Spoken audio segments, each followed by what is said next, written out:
कांग्रेस राहुल गांधी में एक नया अवतार देख रही है।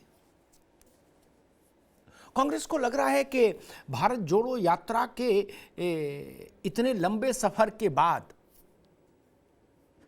राहुल गांधी का एक नया अवतार देश के सामने आया है और उसका लाभ पार्टी को मिलेगा और पार्टी पूर्व पश्चिम उत्तर दक्षिण चारों दिशाओं में मजबूत होकर उभरेगी, ऐसा कांग्रेस मानकर चल रही थी और उसको मानना भी चाहिए। लेकिन पता नहीं राहुल गांधी जी की जन्मपत्री में क्या कैसे ग्रह हैं कि विचित्र स्थिति पैदा हो जाती है। अच्छी खासी यात्रा चल रही थी। पहले राहुल जी तपस्वी और पुजारियों पर नई व्याख्या दे दिए, उससे हंगामा हुआ। वो हंगामा थमा नहीं कि राहुल जी महादेव शिव की व्याख्या करने लगे, उससे तमाम झंझट पैदा हुए। वो झंझट थमे नहीं तो महाभारत के जो पात्र हैं उनकी उन्होंने नए सिरे से नवीन दृष्टिकोण से अद्भुत व्याख्या कर दी। वैसी व्याख्या हो गई कि जो अब ना समेटे ना स्वीकार की जाए। अजब परिस्थितियां पैदा हो जाती हैं जब आप एक गंभीर पद के दावेदार, आपको आपकी पार्टी मानती है कि देश के प्रधानमंत्री पद का दावेदार कांग्रेस के तरफ से राहुल गांधी होने चाहिए, तो आप को कम से कम इस तरह की चीजों में नहीं पड़ना चाहिए। और जो लोग राहुल गांधी के बारे में एक छवि एक धारणा बनाते हैं, जैसे अभी 2 दिन पहले पवार साहब ने कहा कि राहुल गांधी ने में बहुत बदलाव आया है और उन्होंने इतनी अच्छे ढंग से यात्रा का नेतृत्व किया है और मुझे लगता है कि 24 में विपक्षी दलों को एक साथ लाने में उनकी एक बड़ी भूमिका होगी। ये शरद पवार के रुख में परिवर्तन है। उससे पहले उन्होंने कहा था कि राहुल गांधी को हम गंभीरता से नहीं लेते, लेकिन इसके बाद ये सब परिदृश्य आ गया। तो आपको कोई दूसरा गंभीरता से लेना शुरू करे तब तक कोई ना कोई ऐसा बखेड़ा खड़ा हो जाता है कि फिर बैक टू स्क्वायर वन हो जाता है। राहुल जी ने कहा कि आरएसएस वाले हर हर महादेव नहीं कहते। क्यों? इसलिए क्योंकि महादेव तपस्वी थे। अब भाजपा वालों ने उसके साथ 10 वीडियो डाल दिए, नरेंद्र मोदी के, योगी आदित्यनाथ के, तमाम नेताओं के। जो बनारस गया उसने कहा हर हर महादेव। एक नया झंझट शुरू।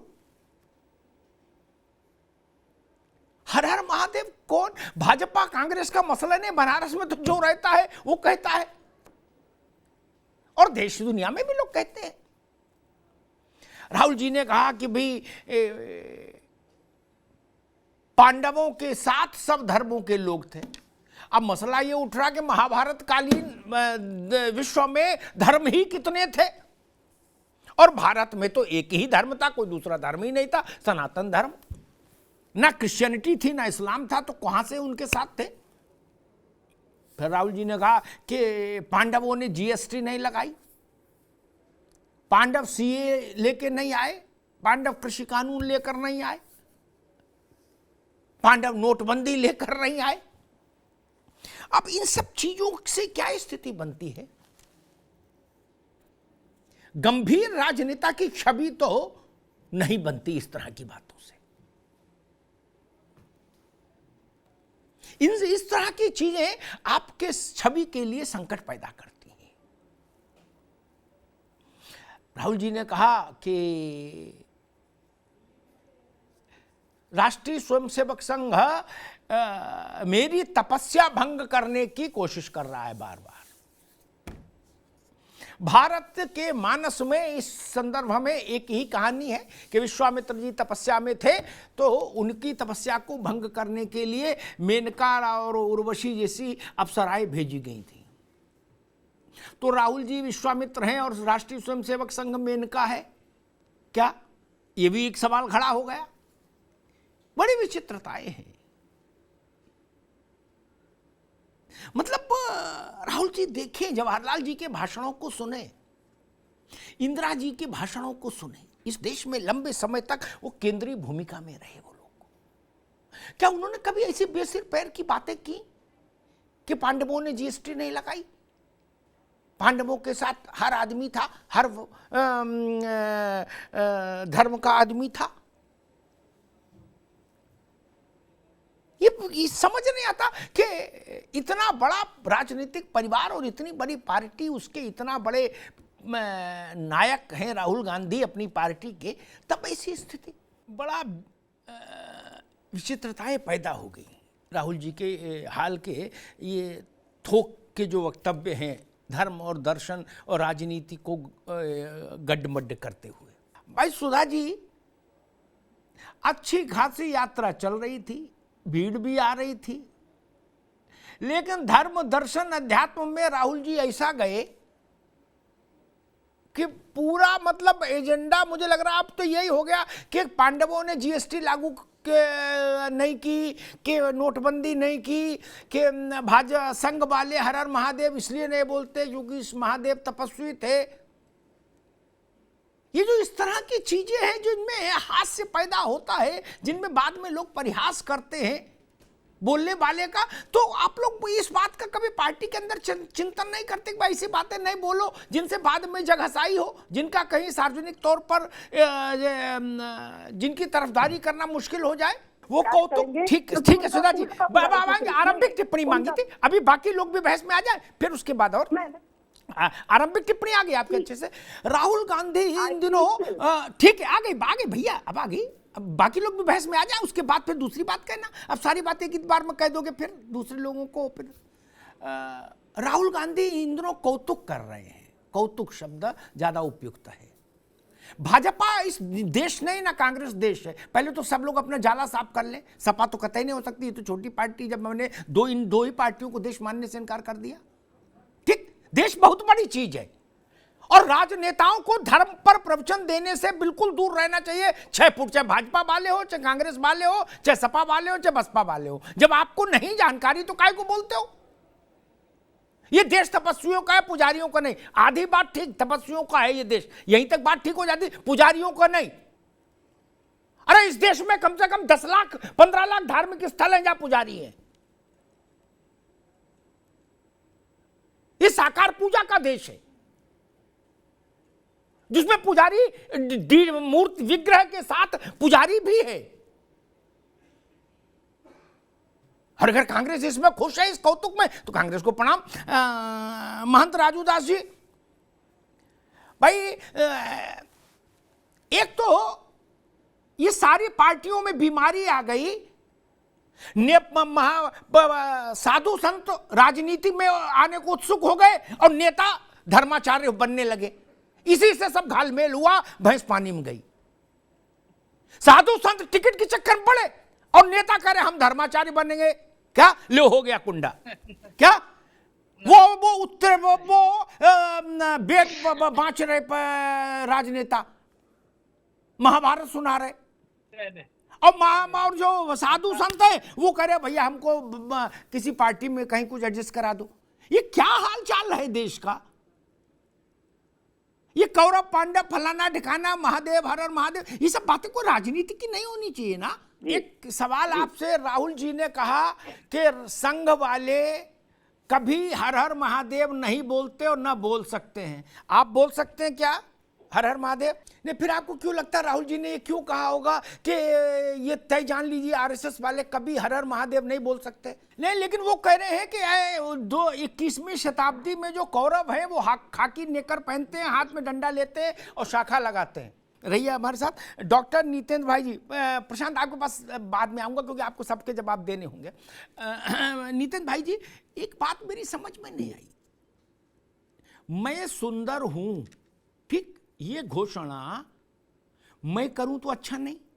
मैं विद्वान हूं, ये मैं कहूं तो अच्छा नहीं। मैं तपस्वी हूं, ये मैं कहूं तो अच्छा नहीं।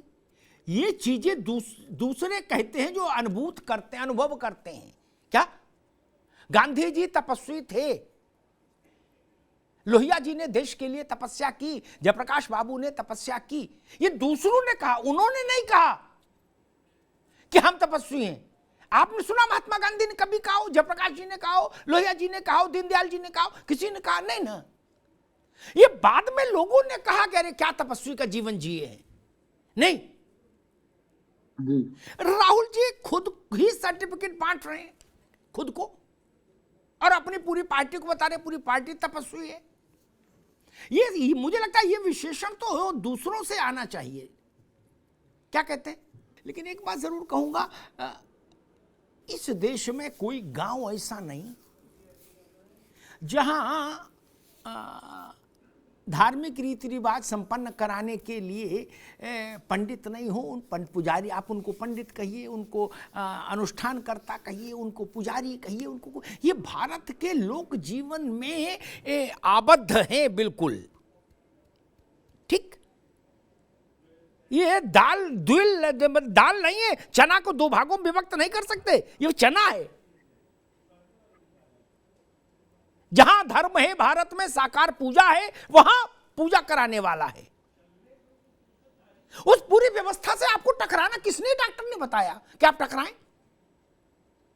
आप क्या हैं, आप वही टकराएं, वही वो बता दे, वही बहुत है। और ये दूसरा कौन तय कर सकता है कि देश पुजारियों का है कि नहीं है? और पता नहीं कितने लोगों को इस बात का स्मरण है, नितिन भाई को जरूर होगा, वो अध्यात्म पर भी पढ़ते लिखते हैं, अध्ययन चिंतन करते हैं। इस भारत भूमि के पिछले 100, 200, 250 साल में जो कुछ सबसे सिद्ध तपस्वी हुए, उनमें से एक रामकृष्ण परमहंस, वो विवेकानंद के गुरु, वो आरंभ में पुजारी ही थे। कैसे आप कह देंगे कि पुजारियों का देश नहीं है? अरे हम करें जो हमको अंग्रेजी नहीं आती, मैं अंग्रेजी क्यों बोलूं? अधबद के अंग्रेजी भी बोलूंगा, गलत भी बोलूंगा, ये काम क्यों करो? जो भाषा आती वही बोलो, या जो विषय आपको आता नहीं उस पर मत बोलिए। लेकिन राजनेताओं को दम्भ इतना है, वो सोचते हमको तो सब आता है, हम तो कुछ भी बोलेंगे। खैर, प्रशांत पटेल, आप लोग भी आरएसएस वाले ही हो, ठीक, क्योंकि भाजपा भी आरएसएस की ही है। हर हर महादेव बोलते हैं कि नहीं? राहुल जी ने कहा कि जो भी आरएसएस का आदमी है वो हर हर महादेव नहीं बोलता। नहीं, वो तो खट्टर साहब भी दे दिए इमामों को वेतन। मुझे कोई बता रहा था, पटेल साहब बताइए, मनोहर लाल खट्टर भी इमामों को वेतन बढ़ा दिए। बताइए पुजारी क्या करेंगे? वो वही बात बार बार स्थापित हो रही है। फुटबॉल वाले से क्रिकेट खिलवाओगे, क्रिकेट वाले से फुटबॉल, तो यही होगा। गीता भागवत वेद पुराण काहे को बांच रहे हो? आपको चुनाव लड़ना है यार, चुनाव की बात करो, राजनीति की बात करो। सुधा जी, अब ये बात फिर देखो गले में अटक जाती नहीं कि बोले गीता का वो है कि भाई कर्म किए जाओ और फल की इच्छा ना करो। अर्जुन जब मछली की आंख का भेदन कर रहे थे तो वो केवल कर्म कर रहे थे, उसे पता नहीं था कि आगे क्या होगा। अरे भाई, वो तो कंपटीशन वेल डिसाइडेड था, अनाउंस्ड था कि जो मछली की आंख भेदेगा उसको द्रौपदी मिलेगी। नहीं, कहां की चीज कहां जुड़वा देते हो आप लोग भी उनसे, राहुल जी से। नहीं, बनारस से कोई अच्छा आदमी ले आते, धर्मशास्त्र का ज्ञाता, वो थोड़ा राहुल जी के साथ सत्संग करता तो चीजें गलत नहीं होती, अगर इन चीजों का एक होमवर्क कर लिया जाता। मैं ये कह रहा हूं कि राहुल जी ने फिर कहा कि गीता का मंत्र है कि भाई कर्म किए जाओ, फल की इच्छा ना करो। अर्जुन जब मछली की आंख में तीर मार रहे थे तो उनका सिर्फ कर्म तक दिमाग था, बाकी कुछ तय नहीं था कि आगे क्या होगा। लेकिन वो तो वेल डिसाइडेड था, वेल अनाउंस्ड था कि जो मछली की आंख में तीर मारेगा उसके साथ द्रौपदी का स्वयंवर करेंगे महाराज द्रुपद। अब वो करे किसको पता ही नहीं था। ऐसे ये गीता का, भागवत का, ये काम दूसरों का है, इसमें राहुल जी अचानक से क्यों इतनी गति से भागने लगे और उसमें भी गलत प्रसंग उठा रहे हैं। गलत अर्थ बता रहे हैं। नहीं अरे भाई, लेकिन गलत उदाहरण गीता का वेद से तो नहीं देंगे ना। नहीं देखिए, अब कर्मण्येवा अधिकारिस्तु मां फलेषु कदाचन, ये भारत के सर्वाधिक लोकप्रिय श्लोकों में से एक है।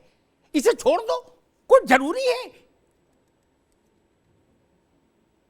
इसका तो सही उदाहरण देना होगा ना, कि ये छूट दे दी जाए राजनेताओं को कि नहीं उनको छूट है, वो कुछ भी कर बोले। वही प्रश्न मेरा बार बार, जो धर्माचार्य हैं वो धर्म की व्याख्या करें, राजनेता राजनीति की व्याख्या करें, अध्यापक छात्रों को पढ़ाएं, किसान अच्छी खेती करे। यही देश सेवा है, यही राष्ट्रभक्ति है। यहां फुटबॉल वाला क्रिकेट खेलने पे आमादा, क्रिकेट वाला वॉलीबॉल क्या, और लट्ठम लट्टा हो रहा है और रिजल्ट शून्य आ रहा है। फिर अच्छी से अच्छी दवा शरीर को क्षतिग्रस्त कर देती है अगर उसकी मात्रा ज्यादा हो जाए।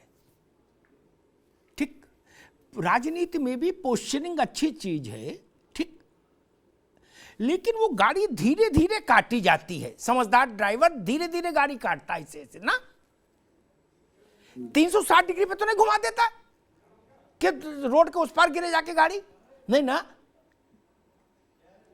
मुझे यही समस्या दिख रही है। दंडवत, त्रिपुंड, माला, फूल, पूजा अर्चना, वेद, शास्त्र, गीता, भागवत, पुराण सब एक साथ आ गया। ये ऐसा हो गया कि किसी ने कहा कि अजवाइन खा लिया करो सर्दी में, रात में सोते समय थोड़ी सी है 5 दाने, और आदमी पूरा मसालदानी खा जाए, तब तो फिर आयुर्वेद काम नहीं करेगा। ये सब इतना धर्ममय क्यों बना दिया राहुल जी ने, जब उनका सारा व्याख्यान धर्म के इर्द गिर्द है, धार्मिक आख्यानों के कथानकों के इर्द गिर्द है। या तो ये उनका रहा हो शगल के भाई ठीक है उनकी पार्टी में ऐसा रहा, ऐसा तो कभी रहा नहीं। पंडित जी ने, इंदिरा जी ने, राजीव जी ने, कभी ऐसा नहीं हुआ, सोनिया जी ने।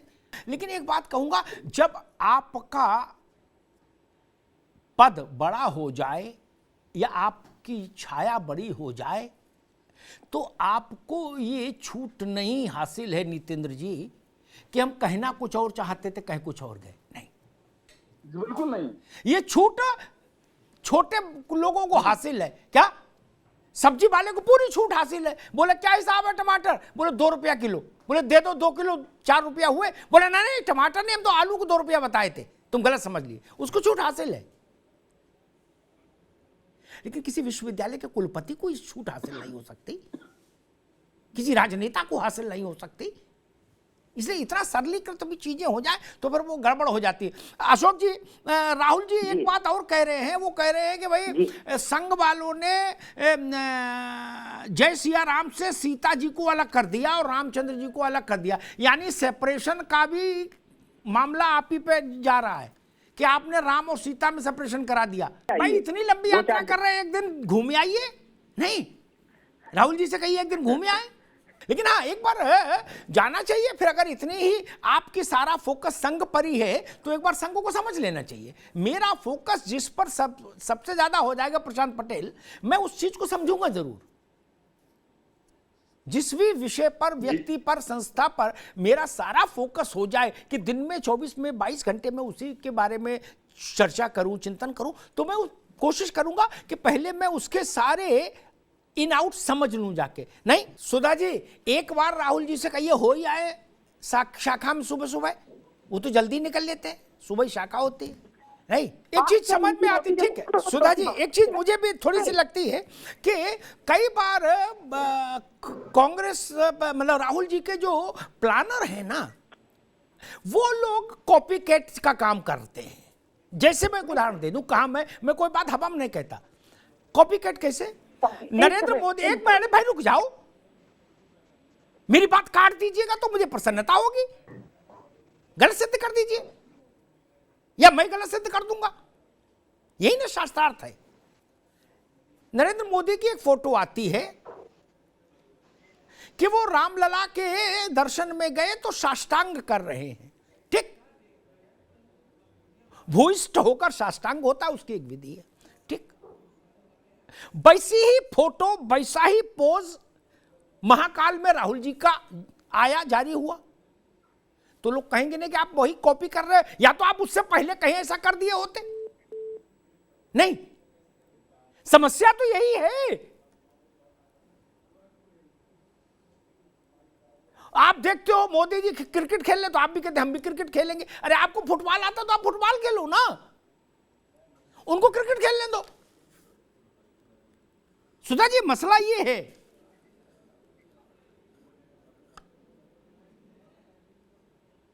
और वही बात बार बार आपको कांग्रेस को ऐसी स्थितियों में लाके खड़ा कर देता है जहां हास्यबोध हो जाए। इतने बड़े नेता के साथ हास्यबोध नहीं होना चाहिए। अच्छा, एक बात, जो बात अभी महंत जी कह रहे थे, क्या यह गलत है कहना कि भारत में राजनीतिक व्यक्तियों ने अयोध्या में रामलला के विराजमान विग्रह से दशकों दशक परहेज रखा, जबकि अदालत ने ऐसी कोई रोक नहीं लगाई थी? पूजा अर्चना, राग, भोग, आरती सब जारी था, दर्शन करने लोग जाते थे, लेकिन नेता नहीं गए। क्यों? 14 के बाद से सब में धर्म का सोता क्यों फूटा झरना? ये सवाल तो फिर उठेगा ना। मान जी, भाजपा वाले भी बहुत से थे जो बचते थे, ड्राइवर से कहते थे अयोध्या ना आ जाए बीच में, गोंडा घुसा ले चलो, जौनपुर से, मछली शहर से कहीं से निकल लेंगे, अयोध्या नहीं जाओ, बवाल होता है ना। बाकी दल तो छोड़ ही दो। एक मिनट, हो सकता है आप एक बात बोलते हैं सुधा जी। जी, वो कह रहे हैं कि कांग्रेस को जब वो हिंदुत्व की लहर पर सवार हो ही गई कांग्रेस, तो उसको अब अयोध्या का मामला तो सेटल हो गया, काशी और मथुरा के लिए अनाउंसमेंट कर देना चाहिए कि कांग्रेस वहां भव्य और दिव्य मंदिर के निर्माण के लिए कृत संकल्पित है। अशोक जी, एक प्रश्न तो खड़ा होता है, पिछले विधानसभा चुनाव में एक बड़े नेता को ये तो समझ आ गया कि भाई हिंदुत्व को नकार कर इस देश में राजनीति नहीं हो सकती और विजय की राजनीति नहीं हो सकती। मतलब राजनीति तो हो सकती है, पार्टी को किसी को कैसे रोक सकता है बनाने से, लेकिन जीत नहीं मिल सकती। तो उन्होंने मन कड़ा किया और वो अयोध्या गए क्या, लेकिन हनुमानगढ़ी तक ही गए क्या? रामलला के दर्शन नहीं किए। पूछा कि भाई क्यों नहीं किए, जब यहां तक आए हो तो उधर भी मत्था टेक दो। बोले नहीं, यहां बाद में जब पूरा बन जाएगा। ठीक, ये half way Hindutva, half way secularism, ये कैसा घाल मेल है भाई? और ये बात तो खैर गलत नहीं, जो बात महंत राजू दास ने उठाई कि बाकी दलों को तो छोड़ दीजिए, भाजपा के अंदर ही ये संकोच था कि अयोध्या में रामलला के दर्शन करने नहीं जाना है। तो ये अस्पृश्यता क्यों? बाकी नेता सारे धर्मस्थलों में जा सकते हैं, जाके फोटो खिंचा सकते हैं, लेकिन अयोध्या से परहेज करेंगे। अब 14 के बाद वो परिदृश्य तो बदल गया। मतलब भाजपा के पहले बड़े नेता कल्याण सिंह थे जो ताल ठोक कर अयोध्या गए, और उसके बाद योगी आदित्यनाथ हैं जी। बाकी सब तो गोली गोल रहे। अब के नाम काहे को लूं, हैं महंत जी सब जानते हैं ये सबको दर्शन कराए हैं हनुमानगढ़ी में। अब काहे को नाम लेंगे, बुराई भलाई होगी, नहीं छोड़ दो। हैं कल्याण सिंह और योगी आदित्यनाथ को छोड़कर सगर्व अयोध्या नहीं गए लोग ना, यही दो लोग हैं सगर्व गए और पूरी श्रद्धा से माथा टेका रामलला के दरबार में। है तो ठीक है, बाकी विपक्षी दलों को तो छोड़ दो। खैर, प्रशांत पटेल जी, अब आप लोगों में ने भी जब ये बयार बहाई चलाई हैं, आडवाणी जी के समय से एक प्रक्रिया शुरू हुई कि भाई इस रास्ते जाना है, हैं? संघ ने एक डायग्राम तैयार किया है, भाऊराव देवरस, बाला साहब और मोरोपंत पिंगले सब लोग बैठ के, क्या अशोक जी से कहा गया भाई इस पे आगे बढ़ना है, भाजपा को भी बढ़ाना है, आडवाणी जी को प्रमुख किया, और धीरे धीरे फिर मोदी जी आए, योगी जी आए।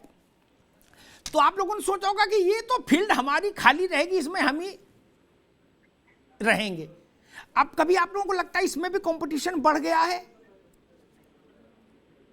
क्योंकि जिन लोगों को आप सोचते थे कि भाई ये लोग तो इधर हिस्सा बटाने नहीं आएंगे, वो भी जा रहे हैं। आप साष्टांग की फोटो डाल रहे हो, वो भी साष्टांग की डाल रहे हैं। आप आरती की फोटो डाल रहे हो, वो भी आरती की डाल रहे हैं। फोटो मिल रही है कंपटीशन में।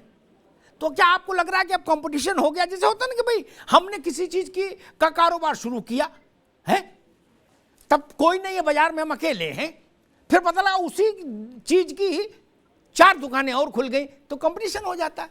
ये भले ही आप लिखवा लो कि असली दुकान ये है, लेकिन दुकानें तो बाकी भी हो जाती। फिर छोटा सा कमेंट नितेंद्र भाई, अब सब लोग उसी बाजार में छोटी ही सही लेकिन दुकान खोलना चाह रहे हैं, क्या?